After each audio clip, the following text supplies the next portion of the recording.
السلام عليكم ورحمة الله وبركاته. ولا ليال سود وهذا ما شاء الله تبارك الله. ما أنت وحندوب إنه فيديو إن شاء الله كسابسا حاسين مدى. ولا ليال إن شاء الله بإذن الله الكريم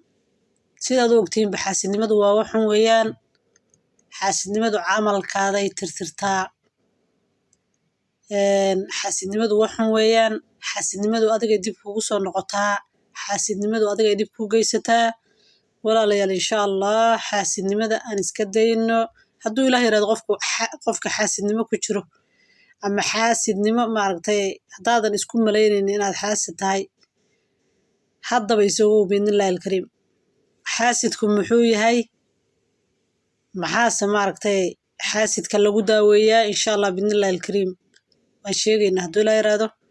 walaal sidaad ogtay xaasidku wax dadka ka baxsan maaha waa qof bini aadan oo adoo kala oo adiga i daawanayo noqon kara aniga noqon kara marka insha Allah wuxuu yahay xaasidku qofka neceb inuu maaragtay qof walaalkiisa ama qof bini aadan ama qof kaleeto wax u kordho ama la noolaado ama noolaadaba xaasidku meelo badan buu gali karaa xaasidku wuxuu qofka xaasidka ah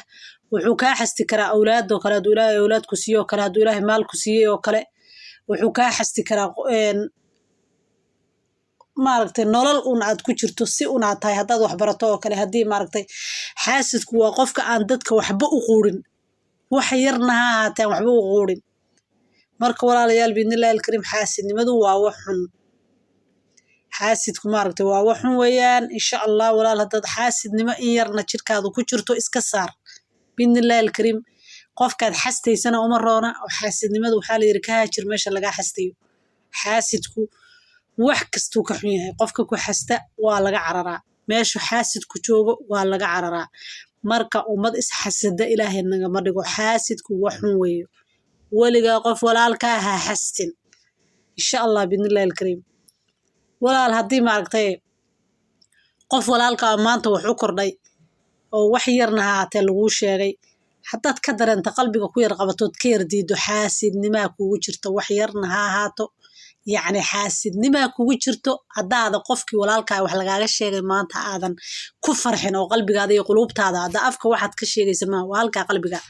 qalbiga haddii maaragtay aadan kaga farxin qofka walaalka ee lagu sheegay ama aad aragtay adiga inuu maaragtay horumar gaaray ama wax fiican samaystay ama wax fiican helay ama awlaad Ilaahay siiyay ama wuxuun Ilaahay ku irsaaqay hadaad isku aragtay inaad qalbiga ka qabanayso oo qalbiga ka diidan tahay xaasidnima ku qarsoonay iska daawe xaasidnimadu waa waxaad iska saari karto iyo waana waxa isgelisay adigu oo iska dhaadhicisay iyo waxaad iska saari karto marka insha Allah biidnillahi alkariim hadaad aragto adigoo qalbiga qabanaya oo qof walaalka ah xaasidnimo yar baa ku taabatay ama xaasidnimo yar baa kugu jirta insha Allah biidnillahi hadaad waxba isku ogeyn hore inaad xaasid tahay yacni taaba way noqon kartaa qofka waad ku farxi kartaa waad la tartami kartaa tartan fiican oo xaasidnimo wax dhigi kartaa qofka meeshuu gaaray walaalkay ama waan gaaray ama waan ka horeey waa dhigi kartaa laakiin tala diiday waxa weeye inaad qalbiga qabatid qofki diida aad maaragtay aad wixii aad u ogoleen oo kale taas way xaasidnimadu insha Allah marka walaalayaal Ilaahay xaasidnimada ha naga ilaaliyo biidnillahi alkariim xaasidnimada waxa lagu daaweeyaa Ilaahay baa laga baryaa inaad maaragtay adoo dadka qofki nacahayo qof nacahayo inuu wax u soo kordho oo qofka reerkiisa nacahaya asaga maaragtay familkiisa ama reerkiisa ama awlaadiisa adigoo diidan hadaad maaragtay aragto iska daaweey oo shaydaanka iska naaro oo waxa tiraahdo qofka walaalka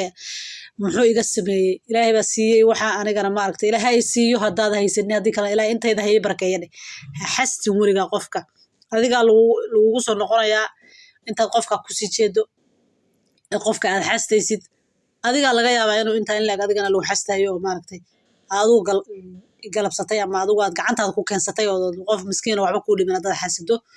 yacni adigana waa lagu xastaya adigana waa lagu dhibaateenaya mana ogid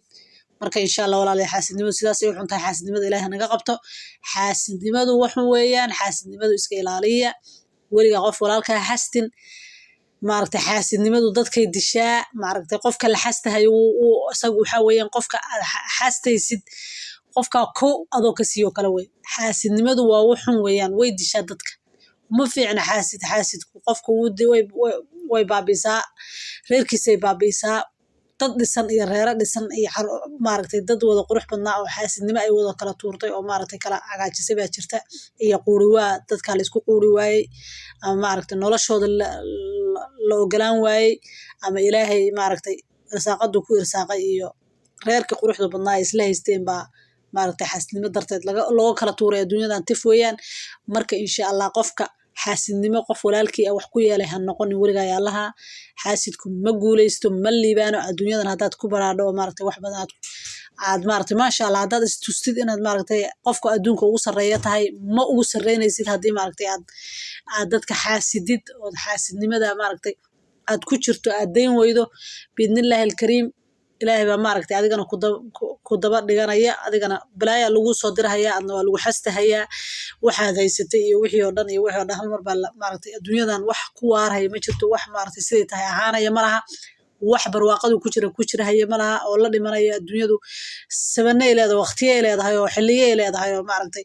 10 sano hadda soo socdan sida hadda uu yahay nin baa laga yaabaa ilaahay baa garanaya haddaan noolaanaba marka waxaa weeyaan ha iska dhaadhicin adigu iska dhigin qof weligaa yaalaha liibaantu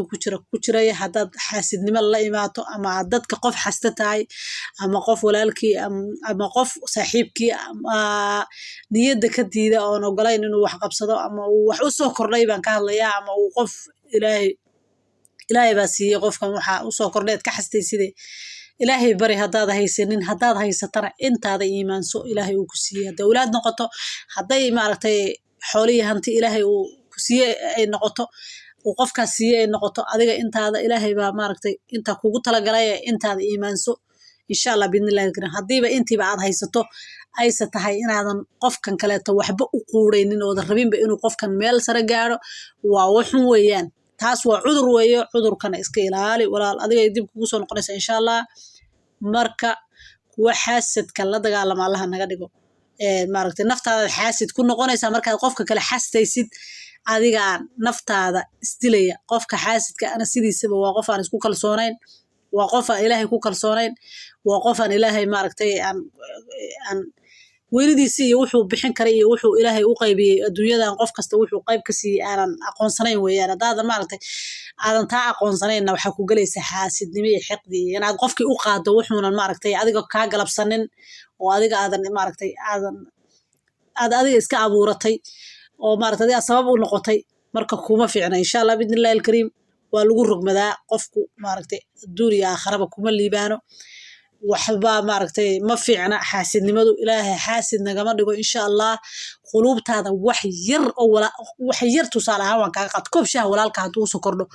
oo qof walaalka ama qof saaxiibka hadduu koob shaaha usoo kordho uuna maanta haysanin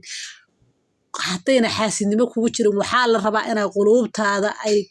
ku farxdo shuruud la-aan adigoo farxay waa inaad is aragtid marka waxaa weeye qof xaasidnimadu eber ka tahay baa tahay oo maaragtay xalaal ah oo calooshiisu eber tahay laakiin haddaa aragto qofka oo koob shaaha usoo kordhay ama xabad dhinaca usoo kordhay ood qalbiga qabanayso haddaad aragto oo qalbigaada wax yar uu diidan yahay xaasidnimaa kuu dhuumatay wax yar ha ahaato iska ilaali inaad iska saari kartana isku day waa iska saari kartaa waad la fadhiisanay naftaa waxaad leedahay muxuu qofkan igu sameeyey walaalkay weeyaan qofkan waa qof aan isnaqaano waa qof saaxiibkay waa qof muxuu igu sameeyey maxaan ugu farxi waaye qofkan maxaan ugu farxi waaye koobka shaaha ku soo kordhay waxa uu soo kordhay ilmaha u dhashay waxba u kordhay uu guursaday wax uunba uu soo kordhay qofkan maxaan qulubta ooga diiday maxaa igu dhacay maxaa keenay dib isugu noqo adiga dib iskugu noqo marka xaasidnimadu intaa yarta abay xataa noqon kartaa insha allah walaal waxaa weeyaan qofka inaad maaragtay la tartanto oo wax fiican hadduu sameynayo ama diinta uu qur-aanka aad kula tartanto ama maaragtay aad wax adduunyada uu ka qabsanayo kula tartanto oo dee si fiican tartan oo asiga aad ka dhiganayso qofkii kaa horreeyey waxyaalahu ku guuleystay taa waa maasha allah taa waa loogelay way kuu fiican tahay adiga laakiin waxaa la diidayaa midda aadan wax u quurayno qofka walaalka aadan waxba u ogolayn tusaalahan kugu soo qaatay waad aragtaa waxaa weeyaan waa koob shaahaba qofka hadduu soo kordhay farxi weydo shuruud la-aan haddaad farxad dareemi weydo waxbaa ku haysta iska ilaali waxaasna meeshuu kaaga imaaday dib iskaga fiiri iska sax marka qof walaalka adoo farxi kara oo qofka walaalka ah wixii usoo kordhay ku farxi kara oo u hadiyeyn kara oo maaragtay qalbiga ka jeclaan kara maxaa kuu kalifay inaad qofkii nacdidood qalbiga ka nacdid insha allah ilaahay baa quluubada daalacda ilaahay kuwa xaasidka naga reebo innagana xaasidnimada allah naga celiyo insha allah walaalahayga qaaliga fiidiyogan maanta soo duubay waa intaas share gareeya walaalihiin la wadaaga insha allah dad wax ka faa'iiday subscribe saara asalaamu calaykum waraxmatullahi wabarakaatu